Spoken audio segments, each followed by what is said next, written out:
আসসালামু আলাইকুম। এই বৃষ্টির দিনে আপনাদের সাথে আমি খুবই সুন্দর ২টি রেসিপি শেয়ার করব। প্রথমে আমি একটি কড়াইয়ে তেল দিয়ে নিচ্ছি। দেন আমি পেঁয়াজ কুচি দিয়ে নেব। তারপর রসুন দিয়ে নেব, কাঁচামরিচ দিয়ে নেব। দিয়ে ভালোভাবে ভেজে নেব। ভেজে নেওয়ার পর আমি পালং শাকগুলো দিয়ে দিব। পালং শাকগুলো দিয়ে দেওয়ার পর আমি স্বাদ মতো লবণ দিয়ে দিব। দেন আমি ভালোভাবে নেড়ে লবণগুলো মিক্স করে শাকের সাথে।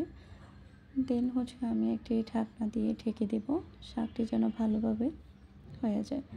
আমি চুলার তাপটি হাই মিডিয়াম আঁচে রেখে দেব।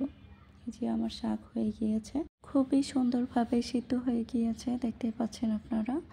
এখন আমি একটি বাটিতে সার্ভ করে নেব। দেখতেই পাচ্ছেন কত সুন্দর হয়েছে।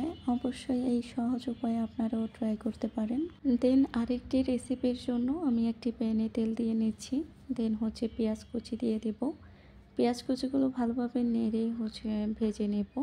ভেজে নেওয়ার পর আমি মশলাগুলো দিয়ে দেব।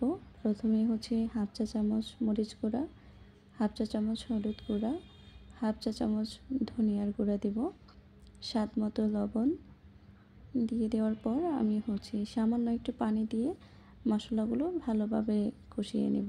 দেন কাঁচামরিচ দিয়ে দিব। দিয়ে ভালোভাবে নেড়ে মিক্স করে মশলাগুলো আমি কষিয়ে নেব। তারপর আমি উপরে কাচকি মাছগুলো দিয়ে দিব, খুবই ভালোভাবে ছড়িয়ে দিয়ে দিব। মাছগুলো দিয়ে দেওয়ার পর এই যে আমি ঢেকে দিয়েছিলাম, দেন একটু একটু হয়ে এসেছে, তাই আমি মাঝখানে আবার নেড়ে দিচ্ছি। আমি লো মিডিয়াম আঁচে চুলার তাপ রেখে খুবই সুন্দর করে রান্না করেছি। দেখতে পাচ্ছেন রান্না হয়ে গিয়েছে। এখন ডেকোরেট করছি, একটি বাটিতে সার্ভ করে নিয়ে ধনিয়া পাতা দিয়ে দিচ্ছি ওপরে। আমার এই সহজ রেসিপিগুলো যদি ভালো লেগে থাকে অবশ্যই আমার পেজটিতে ফলো দিয়ে সাথেই থাকুন। ধন্যবাদ সবাইকে। আল্লাহ হাফেজ।